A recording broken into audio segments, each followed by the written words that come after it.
मुद्दे आता विनोद पाटील यांनी उपस्थित केले, त्या मुद्द्यांवर देखील आपण प्रकाश टाकावा आपण आणि आपली प्रतिक्रिया द्यावी. वीरेंद्र पवार.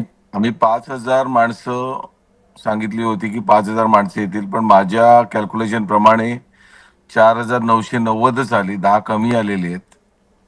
आणि हे सांगण्याचं कारण असं आहे की 5,000ची मर्यादा होती. दुसरी गोष्ट अशी आहे की दिवसभर जो मुसळधार पाऊस मुंबईमध्ये पडला आणि एवढं महाराष्ट्रातनं आलेले जे लोक होते ते प्रत्येक जण कुठे ना कुठेतरी अडकले. त्या ग्राउंडवरती देखील पाण्याचा मोठा साठा तयार झाला, पण तरीही मागण्यांसाठी सर्वजण प्रामाणिकपणे तिथे उभे आहेत, आताही उभे आहेत. आणि तिथे अजूनही कार्यकर्ते येत आहेत, काही जण सेटल होत आहेत. अशा प्रकारचं एक वातावरण आहे.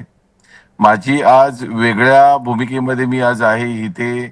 विनोदजी माझ्याबरोबर आम्ही सर्वांनी काम केलेले आहेत, आबासाहेब आणि आम्ही तर.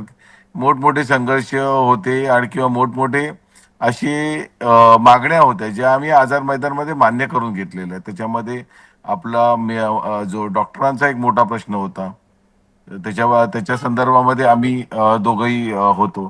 त्याच्यानंतर दुसरा एक महत्वाचा जो आमचा लढा एकत्रित झाला तो आपल्या आधी काय होते ते जी मुलं ह्याच्यामध्ये नोकर भरती नोकर नोकर भरती नोकर भरतीच्या भरती संदर्भामध्ये होत्या.